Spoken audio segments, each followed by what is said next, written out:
Faleminderit shumë që u mori malli për mua. Rikthehemi te Olti Curi TV në YouTube. Faleminderit shumë që bëni subscribe dhe më ndiqni në kanalin tim atje me editarin tim të shpesh, sidomos në periudha Big Brotheri. Për ato do të flasim sot. Gati sigla? Gati. Më parë të themi se për çfarë do flasim sot. Na ka ardhur një njoftim nga kadastra e Prishtinës. I ka dalë pronari i Big Brother VIP Kosovës, jo ato që dini ju. Jo. Pronari është Eduard Kuçi. Është Edi i Përputhen, i cili ka qenë i pranishëm këto vite në Big Brother VIP Kosova, më shumë se sa Orsa Muhameti që punon aty. Po. Më shumë ka hyrë ka dalë ai djalë në Big Brother VIP Kosova se sa stafi që organizon. Çfarë tha ai?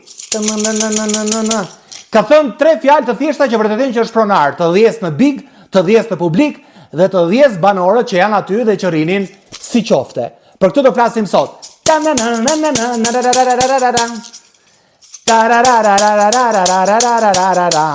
Ky është takimi radhës me Olti Curi TV dhe pikërisht për këtë do të flasim sot.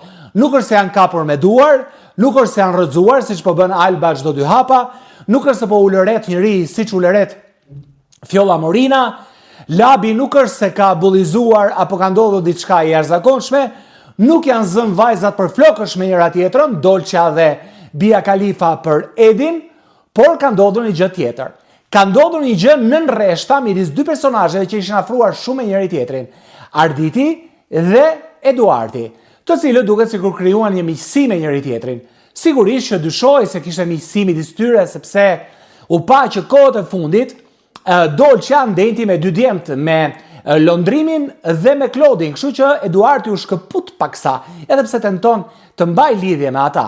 Nga ana tjetër, Eduardi nuk është se ka krijuar lidhje me ndonjë tjetër aty, kështu që duhet qenë se Dolça me Bia nuk shkojnë dhe aq, dihet historia, ka një farë xhelozie, atëherë i bie që Eduardi kohët e fundit po komunikon më shumë me Bia, 24 orë edhe në shtrat, ose me Ludën që ka një lidhje familjare.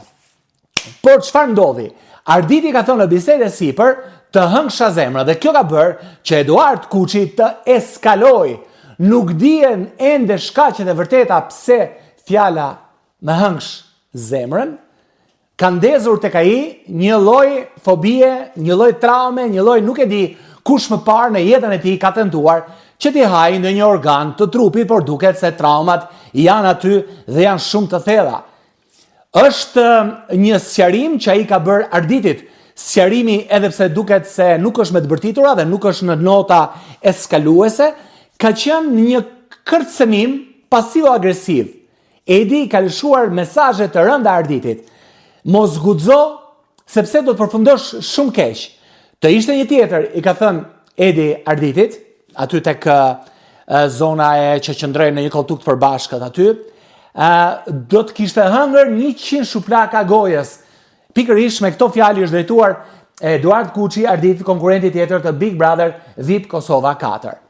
Ti me the me hëngsh zemrën, por unë e di se me çfarë tendence e ke patur ti, thot Eduardi Arditit, duke qenë se ai e ka marrë kaq keq këtë gjë, e ka menaxhuar me zë të ulët, por e ka menaxhuar me kërcënime. Edhe ndër të tjera tha pikërisht këtë. Unë të ishte jashtë, të kishte ndodhur jashtë, pra kjo që më ke thënë ti mua, pra të kishte thënë më hëngsh zemrën dhe të kishim qenë jashtë Big Brotherit, Eduardi e kërcënoi dhe i tha do të kisha dhënë 100 shuplaka gojës. E kuptoni pak? Të 10 në Big Brother, të 10 në publik, të 10 banorët këtu brenda, dhe ndërkohë banorët ishin aty dhe rinin si vazo me reçel fiku pa reaguar fare. Një njeri që thotë 10 në publik, të 10 në banor, të 10 Big Brother i bie që është mbi palët, është mbi bigun, mbi banorët, është mbi publikun. Dhe fakti që banorët nuk guxonin dhe kishin frikë Edin ta komentonin, flet shumë. Atëherë, mos vall, Eduard Kuçi ka fituar Big Brother VIP Kosova dhe është kot që të votoj publiku sepse çdo gjë ka marrë fund. Kjo duhet sqaruar. Mendova se menjëherë do të vijë një zar fizik sepse kërcënimet ishin vërtet shumë të rënda. Ishin kërcënime mafioze.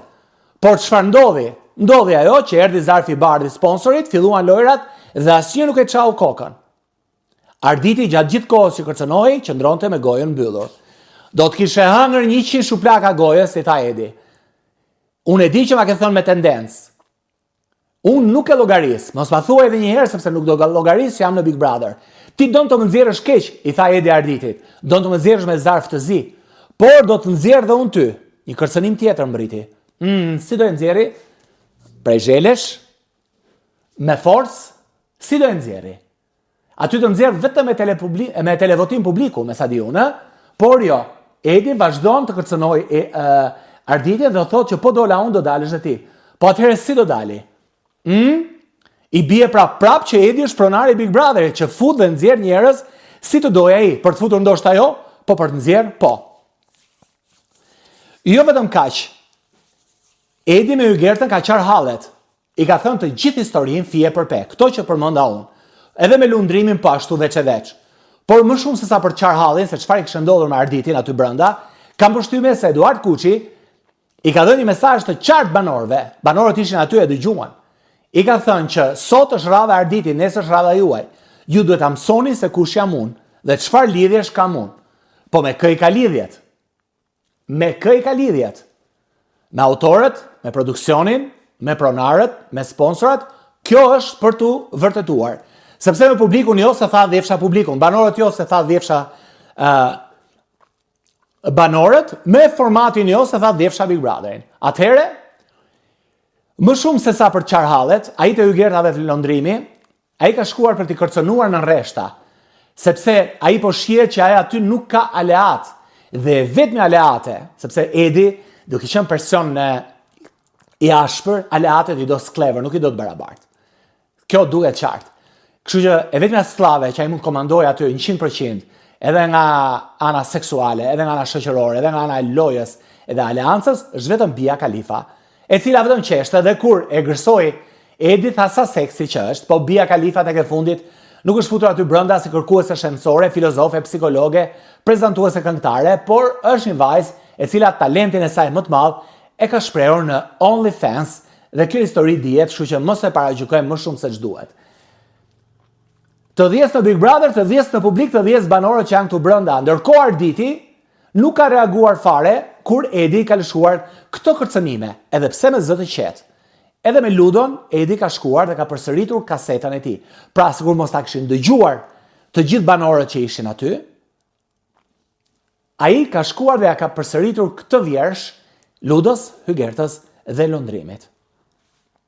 Ndërkohë, Arditi nuk ka lëvizur fien e flokut. Ndoshta sepse kështu reagon ndaj kërcënimeve, ndoshta ka shkuar te dhoma e rrëfimit dhe duhet parë në prime se çfarë ka ndodhur, si do e menaxhojnë këtë pjesë kërcënimi. Ndoshta sepse nuk i intereson fare mendimi i Edit dhe atë gjë e ka bërë për ngacmim sepse atë brenda shtëpisë së Big Brotherit janë nuk e ka prekur me dorë, me gojë mund të thotë çfarë të doj. Të gjithë banorët dëgjonin në heshtje. Por kërcënimi tjetër është ai Arditin ka dashur ta izolojë dhe sklavëroj. Ndoshta ka futur në xhep Bia Khalifan, kërkon edhe Arditin ta fusë njëkohësisht me kushtet e Bias në xhepin e tij Edi Kuçi. Sepse i tha, hera e fundit që ti piskat dhe ulëret.